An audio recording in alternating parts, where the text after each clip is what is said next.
Hi. How you guys doing? Hi, Miles. Hi, Kel. Hi there. Hi, Ebba. How are things in California, Ebba? Is it a good day in California? Did you go outside to play? Did you play with your little kitchen outside? Or with a kitty? Hey, April. Did you go for a walk outside with your stroller and your baby? Did ya? Yeah, that was fun, I bet, if you went. And Miles and Kelly, did you play outside today or was it too chilly? It's kind of chilly today here in Illinois, and I think it is in Indiana too. Well, the name of this book is called The Tale of Peter Rabbit. See Peter Rabbit? Peter Rabbit is the little rabbit. This is Peter Rabbit with his mommy. There's the mommy rabbit, and there's the little Peter Rabbit right there. So I'm going to read you the story, The Tale of Peter Rabbit.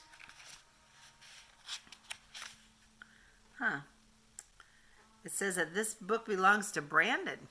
This is for April's daddy, age 7, May 1996, first grade. The last day of first grade from Mrs. Maurer in May of 1996. Look, Brandon.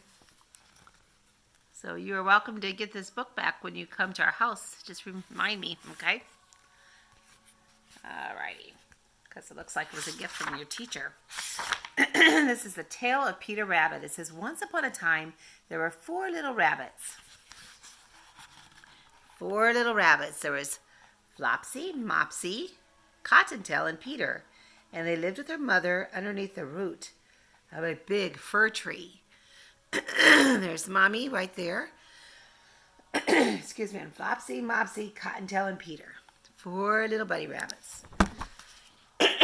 Excuse me. It says, now, my dears, said old Mrs. Rabbit one morning, you may go down the lane, but don't go into Mr. McGregor's garden. Your father had an accident there and was put in pie by Mrs. McGregor. So the mother said, we're going to go for a walk today, but do not go into Mr. McGregor's garden. Well, actually, it looks like the mother was maybe leaving. I don't know if she had to go to town to get groceries or what, but there goes the mother leaving. And so that means the rabbits are by themselves, and their mommy told them not to go in the garden. But let's see what happens. Remember, there was Flopsy, Mopsy, Peter, and what was the other one? 4 rabbits. I think it's Cottontail. Let's see, it's Cottontail, yeah. Flopsy, Mopsy, Cottontail, and Peter. Alrighty. Well, this is a picture of Peter Rabbit. Peter Rabbit did not obey his mommy. It says Flopsy, Mopsy, and Cottontail, who were good little buddies, went down the lane to gather blackberries. But Peter, who was very naughty, ran straight to Mr. McGregor's garden and squeezed under the gate.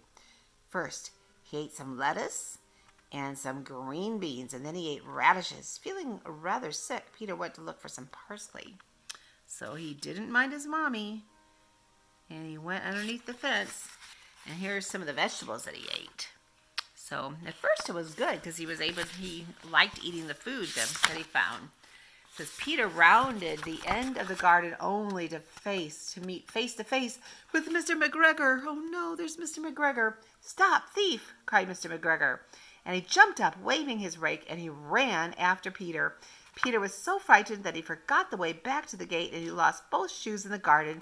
Still, he might have gotten away if only he hadn't run straight into a gooseberry net. The large brass buttons on his new red jacket caught in the net. So there he is. He sees Mr. McGregor, and he turned and he ran as fast as he could because he didn't want Mr. McGregor to get the bunny. It says, trapped, Peter cried as friendly sparrows flew to him. Closer and closer came Mr. McGregor, but just in time Peter wiggled out, leaving his jacket behind him. So here's a picture of his shoe. He left his shoe at one point in time. And then now he left his jacket. Here's the birds that came to help him. See the birdies? They came to help him.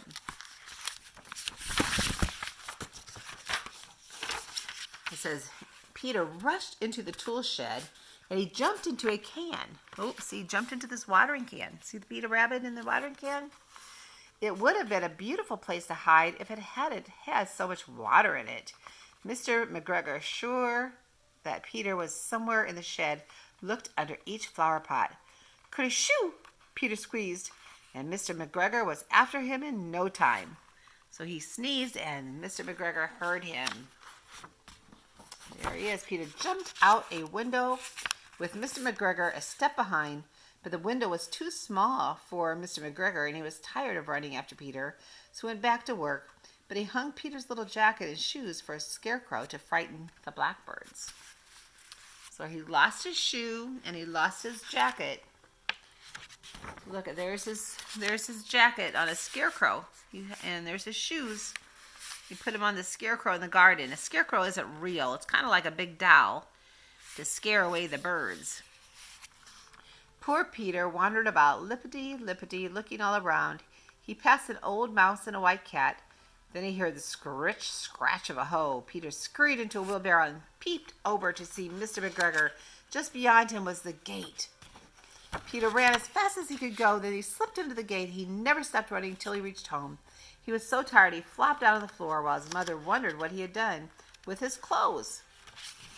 Poor Peter did not feel very well that evening. He was so tired. His mother put him to bed and gave him a dose of chamomile tea. But Flopsy, Mopsy, and Cottontail had bread and milk and blackberries for supper. There's some blackberries. The end. Yeah, so he should have minded his mommy, shouldn't he? He got into all kinds of trouble. He about got captured by that farmer, and he lost his shoes, and he lost his coat, and he ate too much vegetables. And, well, for a bunny, he ate too much food, and he got sick. And he had to go to bed early. And if he would have just minded his mommy like his brothers and sisters did, like Flopsy, Mopsy, and Cottontail, he could have had some delicious blueberries and milk for supper. All right, hope you enjoyed the story of Peter Rabbit. Bye-bye. Love you.